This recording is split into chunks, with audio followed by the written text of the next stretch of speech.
Hello everyone and welcome back to APWC. So this month, apart from all the shows and movies that I have already reviewed on this channel, I watched some other movies and shows as well and thought it would be unfair to not talk about them. So without wasting any time, let's begin. Ready.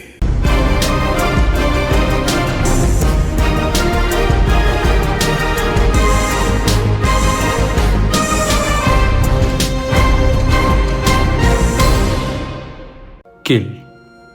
Man, this film was one crazy adrenaline ride.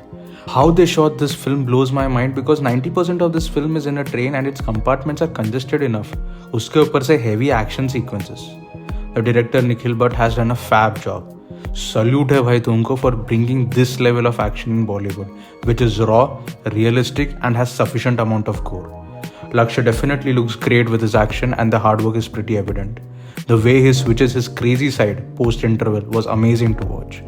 I never imagined Raghav Jewel to be an antagonist. काफी अच्छा performance. हम 4 को मारे थे तुम्हारे, तुम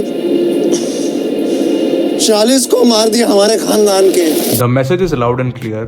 Don't mess with commandos, especially Indian commandos. Fun fact is that this movie is backed by Dharma Productions.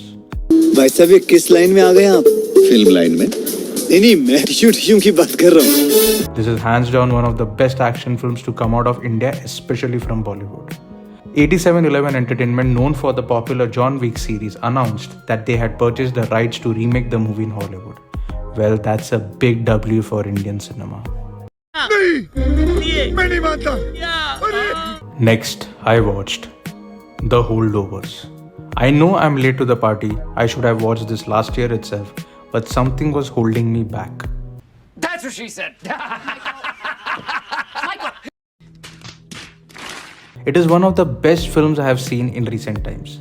Keeping in mind that Daveen Joy Randolph won the Academy Award for the Best Supporting Actress and Paul Giamatti was nominated for Best Actor. I have a lazy eye. He wore a soft contact lens during the entire shoot, which made him blind in that eye while filming. Would I have done that? Hell yes. But the point is, you did do it, Paul. The Holdovers is basically Goodwill Hunting or Dead Poet Society for the new generation.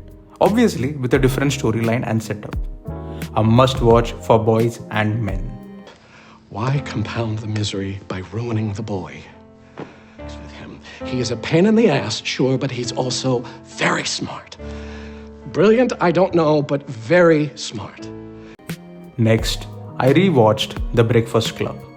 This is my third watch and somehow I still enjoyed it. Honestly, I don't remember the last time I watched The Breakfast Club and it is always good to revisit a timeless classic. Take this as a recommendation from my end if you haven't watched The Breakfast Club.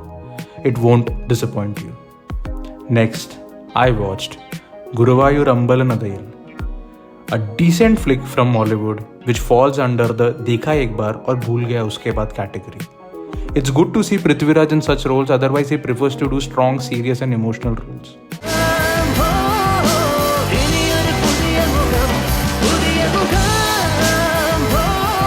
I liked Bro Daddy and maybe Guruvayoor Ambalanadayil could have surpassed that, but thankfully it didn't. तुम्हारा पिताश्री का fact. Also, it's good to see Basil Joseph doing what he does best.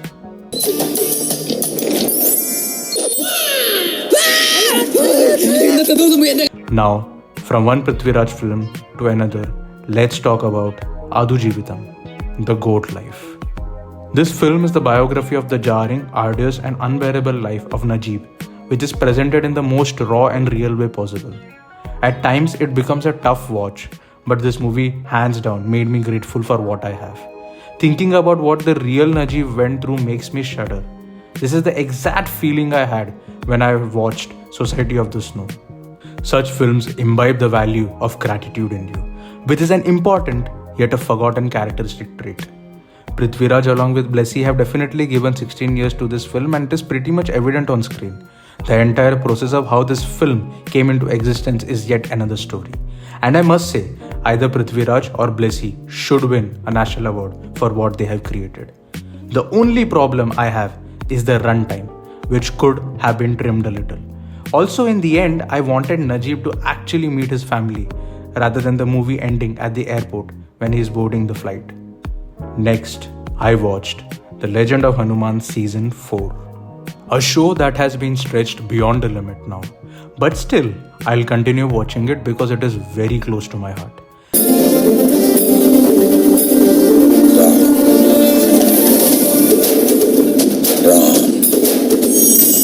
I will not deny that since season 3 they have taken certain creative liberties to extend the show and many plot points have been dramatized and fictionalized.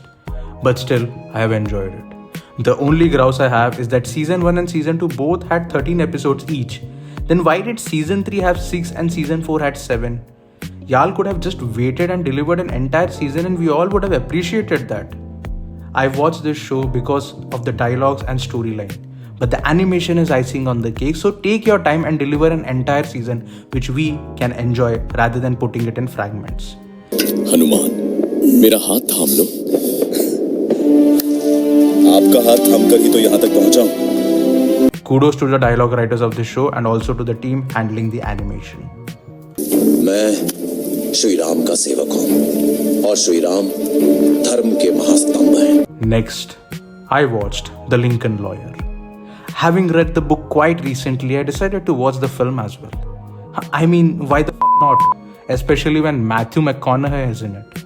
Well, the storyline is somewhat same, but the ending has been changed and a lot of events have been rushed in the film. And that's my only grouse.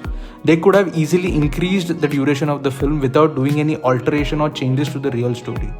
Still, if you give me Matthew McConaughey as a lawyer, I'll take that and forget the story in the blink of an eye. If you have the habit of reading, then I would recommend reading the book because it is quite engrossing and becomes a page turner in no time. There is also a show based on other books from Michael Connelly and I will check that out someday.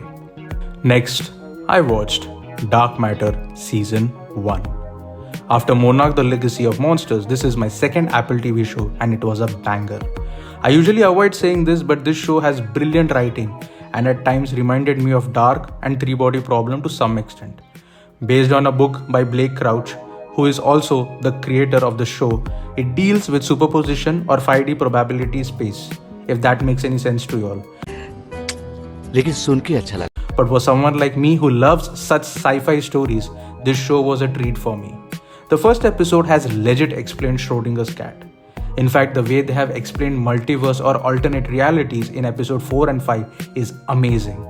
In between you hear a snap, which indicates that an alternate reality is being shown, and that was a crazy signal to avoid confusion. So if you're a nerd like me, then definitely watch Dark Matter. Yeah, Mr. White. Yes, science. Next, I watched Bad Boys Ride or Die. This is one of those series that has stayed genuine and grounded to its approach since the first film. In comparison to Bad Boys for Life, I found Bad Boys Ride or Die a little dull, but still I have no complaints. It has its flaws and you can predict what will happen in the end, but I wasn't bored at any point of time. I enjoyed it and that's what matters at the end of the day. The slow-mo getting up is iconic and they have been doing that since the first film.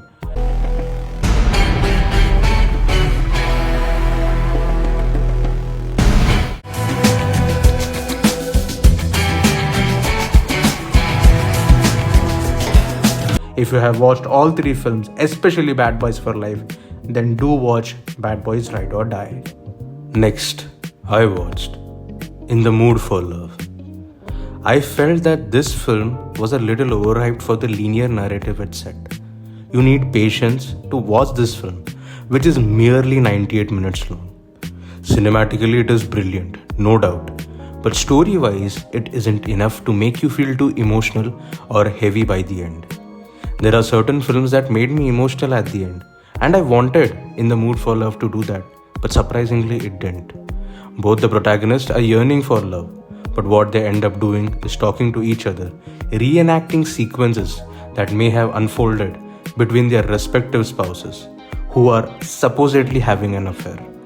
Director Wong Kar-wai creates a world wherein we just see the protagonists seeking solace in each other and falling in love. But there isn't anything that they successfully carry out, even though metaphorically they are in the same boat.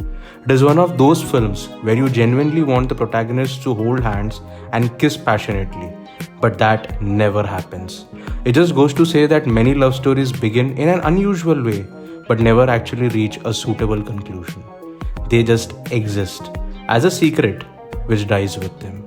Next, I watched The Bikeriders, a movie based on the photo book by Danny Leon, which depicts the fictional version of the Outlaws Motorcycle Club, known in the film as Vandals Motorcycle Club. If you ever wanted to be a part of a motorcycle club or are genuinely interested in bikes, then this film is for you. This movie is infused with lessons of brotherhood. What kind of piece of shit are you? They leave your friends behind, ain't they? It also quite subtly talks about how the new generation will always take over the older generation by discarding rules and laws. I liked Tom Hardy's character more than that of Austin Butler, and there are many reasons for that. And I also liked how Kathy is narrating the story to Danny, and that's how the storyline is presented. We see most of the film through her lens.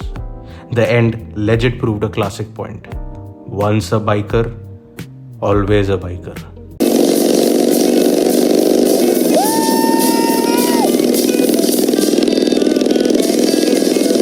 Fun fact, I haven't watched anything that Jeff Nicholas has directed, and looks like my August watch list just got updated. That's it for this video, guys. Comment down what you guys watched in this month, and I'll see you in the next one. और हाँ, अगर video अच्छा लगे तो subscribe कर देना दोस्तों. मिलते हैं अगली बार. Till then, bye.